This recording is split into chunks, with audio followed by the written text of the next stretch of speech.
Have an in-house conclude this. Last week, Parliament's Defence and Internal Affairs Committee stopped deliberations into the budget of the Ministry of Defence after the sector failed to appear along with the Chief of Defence Forces, General Muhoozi Kainerugaba. The MPs had wanted answers from General Muhoozi on his controversial X-platform messages. You appear before this committee on Monday at 9.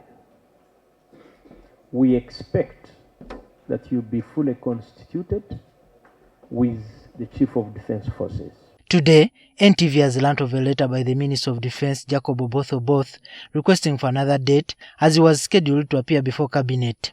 In response to his letter, the clerk of the Committee of Defence and Internal Affairs scheduled the meeting for the 21st of January, which will be Tuesday tomorrow.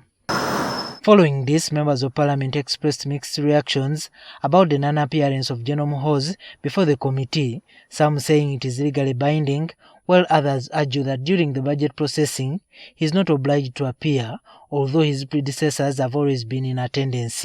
And I think the Committee on Defence and Internal Affairs should have been able to understand that they strictly required the Minister and the accounting officer of the Ministry of Defence. The commander of the EPDF is strictly not required under our rules of procedure.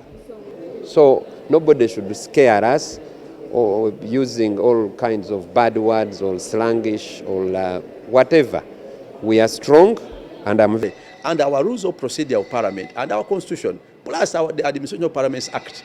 A parliamentary committee is empowered with the powers of the High Court to investigate any matter within its docket and summon and demand the appearance of any individual, including Muhoozi. As for the language used by General Muhoozi on his social media platforms to describe the MPs, some say it is regrettable. What is not clear is whether General Muhoozi will appear before the committee following his ex-comments that he will never appear before parliamentarians, but instead opt to arrest them.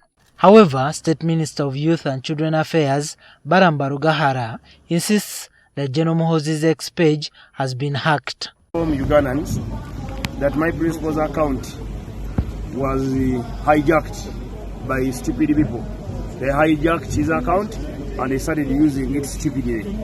The question is who hijacked. In fact, I'm interested in the hijacker. If you can manage to hijack an account of a CDF, then Uganda is not safe.